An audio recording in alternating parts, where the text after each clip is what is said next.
Hello বন্ধুরা, কেমন আছো? আমি অন্বেষা। আজকে বানিয়ে নিয়েছিলাম চিকেন চাপ। তো কদিন ধরেই ভাবছিলাম চিকেন চাপ বানাবো, যথারীতি চলে গেলাম রান্নাঘরে। এখানে চাল মগজ পোস্তটাকে আমি মিহি করে বেটে নেব। তারপরে এখানে আদা বাটা, রসুন বাটা, লঙ্কা বাটা, পেঁয়াজ বাটা একসাথে বেটে নিলাম। এরপর চিকেনটাকে ধুয়ে আমি ওই মশলাটাকে দিয়ে দিলাম পেঁয়াজ বাটার।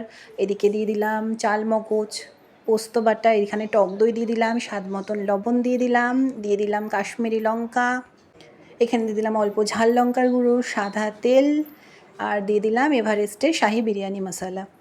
আর এখানে আমি দিয়ে দিলাম অল্প কেওড়া জল, অল্প গোলাপ জল দিয়ে এটাকে আমি ভালো করে ম্যারিনেশন করে দেবো। ম্যারিনেশনটা কিন্তু আমাদের চিকেন চাপের ক্ষেত্রে ভালোভাবে করতে হবে। আর এটাকে অন্তত 3 থেকে 4 ঘন্টা রাখতে হবে। বেশি ভালো হয় যদি ওভারনাইট রাখতে পারো। তো আমি ওভারনাইট রেখে দিয়েছিলাম। তো এটা নেক্সট ডেতে দেখাচ্ছি, পরের দিন।